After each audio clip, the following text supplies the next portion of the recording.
कब तक हम इल्जाम तराशियां लगाते रहेंगे?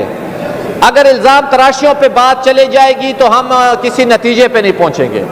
मेरी गुजारिश ये हुकूमत जो उठती है तो ये मिनिस्टर हजरात जो है उनसे हमारी गुजारिश ये मगरमच्छ के आंसू क्यों रोते हैं? और बड़ी अफसोस की बात है, वफाकी वजीर ने जनाब स्पीकर हमारे खैबर पख्तूनख्वा के वजीर आला के ऊपर एक बहुत बड़ा सवाल छोड़ा है। उन्होंने उसका जवाब हम आज चाहते हैं। या तो वफाकी वजीर गलत है या फिर वजीर आला गलत है। इस पे किसी ने भी सफाई नहीं दी जनाब स्पीकर। और हम ये तवक्को कर रहे थे जो हमारी सूबाई हुकूमत जो हमेशा रेत की दीवार साबित होती है, इतने बड़े ट्विटर अकाउंट पे मोहसिन नकवी साहब ने कहा ये वजीर आला भत्ता देते हैं। अगर वजीर आला हेड ऑफ दी पार्लियामेंट का ये हाल हो तो फिर मुझे बताएं आम लोगों की जिंदगी और उनके बारे में आपका क्या ख्याल है? और ये किसी आम शख्स का सवाल नहीं है, ये वफाकी वजीर जो कि बड़ा बाखबर होता है, उन्होंने बाकायदा ये सवाल उठाया है जो वजीर आला साहब जो है वो मुसल्लह लोगों को भत्ता देते हैं। आज हम इनसे सवाल करते हैं और ये बात पहले भी गर्दिश आम रही, वजीर आला हर मीटिंग में कहते मैं भत्ता देता हूं। तो वजीर आला साहब हमें बताएं जो उनकी ये जो स्टेटमेंट है या इन पे जो सवाल है इसका जवाब कौन देगा? ये मगरमच्छ के आंसू तो हर वक्त रोते रहते हैं, लेकिन हम इनसे पूछते हैं जब 18वीं तरमीम के बाद 1% वॉर ऑन टेरर हमने रखा था पीपल्स पार्टी और उसकी इत्तेहादी जमातों ने, क्योंकि खैबर पख्तूनख्वा उस वक्त जख्मी था और 1% का मतलब है 25-26 के बजट में 130 अरब रुपए। अभी तक आपको कमोबेश 700 अरब रुपए आपकी हुकूमत को मिल चुके हैं। आप हमें बताएं आपने वॉर ऑन टेरर के पैसे कहां इस्तेमाल किए? वो खैबर पख्तूनख्वा जो पीपल्स पार्टी की हुकूमत में ऑपरेशन होकर हमने साफ किया था, आज क्यों दोबारा जख्मी है और मुसल्लह लोगों की गिरफ्त में है और आपका चीफ मिनिस्टर आज भत्ते देने पे मजबूर है? इसका सवाल का जवाब हम आपसे चाहते हैं।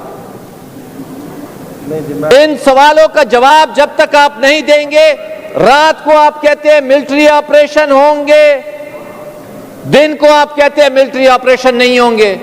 स्पीकर साहब, मेरी एक 10 बस्ता तजवीज है। आपने इधर इस हाउस में एक कमेटी बनाई थी और उसने पख्तूनख्वा का जिरगा पुरअमन करवाया था। हमें सूबाई हुकूमत पे अब यकीन नहीं रहा, क्योंकि ये लोग इखलाकी तौर पे हुकूमत करने का जवाब खो चुके हैं। यहां पे मगरमच्छ के आंसू रोते हैं, लेकिन जब अंदरूने खाने इनकी जब मीटिंग्स होती हैं मुक्तदरा के साथ, तो वहां पे ये चापलूसियां करते रहते हैं सारा दिन। गुजारिश मेरी यही है आफरीदी साहब, मेरी गुजारिश आप उन्हें यही बोलने है, दें, आप अपनी बारी पे बोल लीजिएगा। मेरी गुजारिश यही है, पीपल्स पार्टी का स्टांस पूछने की जरूरत नहीं है। हम आपसे पूछते हैं जो पैसे हमने रखे थे जो आपको हर साल मिलते हैं, ये रोना भी छोड़ दे।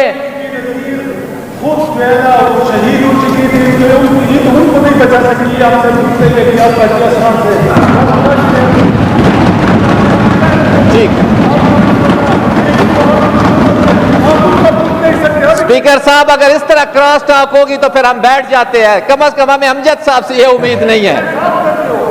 क्यों आप फिर हम कि ये बात मैं भी करूंगा। बिल्कुल, आप इसके बाद आपको हम टाइम दे देंगे। नहीं, क्रॉस टॉक ना करें ना डॉक्टर साहब। अगर इनको इतना दर्द है तो पहले ये कर ले, हमें इनका पता है। नहीं नहीं नहीं डॉक्टर साहब, इस तरह है। मैं तो कहता हूं इनको बारी दे दे पहले, अगर इसको इसकी फिर ये कहते हैं। डॉक्टर साहब, आप इसके बाद में आपको टाइम दे देता हूं ना। आप कुंडी साहब कंटिन्यू रखें जी। मेरी गुजारिश ये है, वजीर आला खुद कहते हैं मैं भत्ता देता हूं तब जाके मैं अपने इलाके जा सकता हूं। उस मीटिंग के मिनट्स निकाल ले, मोहसिन नकवी को छोड़ दे। गुजारिश ये है हमें आपने सूबाई हुकूमत के स्पेस को कम कर दिया। हमें सूबाई हुकूमत की हैसियत का पता है, जितने आप लोग तकड़े हैं। हमें आंखें तो यहाँ पे दिखाते हैं और हमें आपके अंदर की मीटिंग का भी हाल। मुझे बात करने दे, आप अपनी बारी पे बात करें। हम बैठे होंगे शाम तक, रात तक चलाएं। अमन का ये जो मौजू है, अमन का मौजू ये बहुत अहम है। स्पीकर साहब, मैं जो गुजारिश करने जा रहा था वो ये था, स्पीकर साहब आपने जाती काविशों से यहाँ पे कमेटी बनाई थी, वहां पे भी यही खून खराबा हो रहा था। आपने कमेटी बनाई और हम यहाँ पे मुश्तरका बैठे, हमने तजावीज दी। हमारी तजावीज पे इन्होंने मनोअन काम किया और नतीजा वही निकला जो हम चाह रहे थे। पुरअमन हमने पश्तून जिरगा किया। जनाब स्पीकर, एक कमेटी बनाए। अगर आप चाहते संजीदा इस सब्जेक्ट पे गौर हो, ये सिर्फ मिलिट्री ऑपरेशन की बात नहीं है, ये सियासी हिकमत अमली की बात है। यहां पे आप असेंबली के अंदर कमेटी बनाए जिसमें हुकूमत भी हो, अपोजिशन भी हो, और इसकी चेयरमैनशिप आप लीडर ऑफ द अपोजिशन को दे, ताकि इस जख्मी खैबर पख्तूनख्वा में जो हालात चल रहे हैं उस पर संजीदगी से गौर हो। हमें इस वज़ीर आला पे एतमाद इसलिए नहीं है, वो रात को पार्लिमानी मीटिंग में एक बात करते हैं, सुबह दूसरी बात करते हैं। हमें उनकी संजीदगी के ऊपर एतराज है, अदम एतमाद है। इसलिए हम गुजारिश कर रहे हैं ये कमेटी बनाए ताकि हम उन लोगों को बुलाएं जो यहाँ पे हमारी लॉ एंड ऑर्डर के, हमारे अमन और अमान के जिम्मेदार हैं। हम उनसे पूछें जो उनकी जिम्मेदारी किस हद तक वो निभा रहे हैं, क्योंकि ये सूबाई हुकूमत सवाल करने से कासिर है। स्पीकर साहब, आखिर में बस यही मैं तजवीज़ देना चाहता हूँ, खुदारा अगर इल्जामात पे बात जाएगी तो फिर तो बहुत दूर तक चली जाएगी और फिर आप हमारा मुकाबला नहीं कर सकते, क्योंकि आपकी तारीख दागदार है। आप उन पौधों में पले हैं जिन लोगों को आज आपकी तारीख दागदार है। ये वही लोग हैं।